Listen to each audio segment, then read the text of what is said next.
Welcome friends. Vote কর্মীদের সব থেকে বেশি মাথা ব্যথা থাকে যে বিষয়টি নিয়ে, সেটা হচ্ছে বুথে কেন্দ্রীয় বাহিনী থাকবে কি না। এই সংক্রান্ত একটি হতাশাজনক আপডেট আজকে সংবাদপত্রে দেখতে পেলাম। আমি একটু ছোট্ট করে আপনাদের সাথে শেয়ার করি।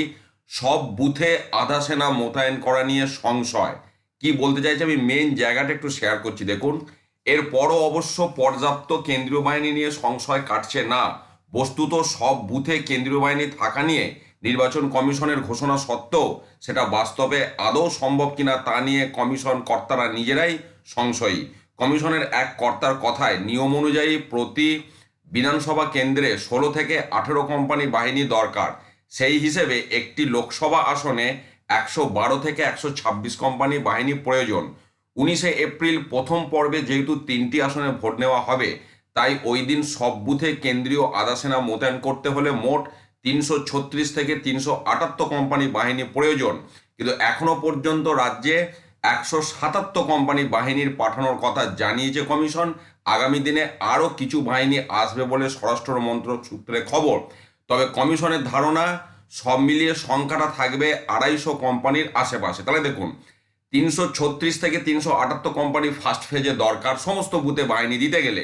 সেখানে ম্যাক্সিমাম সংখ্যাটা দাঁড়াবার সম্ভাবনা 250। তাহলে এইটা যদি সঠিক হয় বা বাস্তবে যদি এটাই শেষ পর্যন্ত হয়, তাহলে প্রথম ফেজে কিন্তু সব বুথে কেন্দ্রীয় বাহিনী থাকছে না। সেক্ষেত্রে সব বুথে আধা সেনা মোতায়েন করা সম্ভব নয়। সেই ফাঁক পূরণ করাতে হবে রাজ্য পুলিশকে দিয়েই। কমিশনের এক কর্তার কথায় প্রথম দফায় বাংলা ছাড়াও দেশের আরও 20টি রাজ্যে 99টি কেন্দ্রে ভোট রয়েছে। এই দফাতেই সব থেকে বেশি আসনে ভোট গ্রহণ হচ্ছে। স্বাভাবিকভাবেই বিপুল সংখ্যক বাহিনী প্রয়োজন।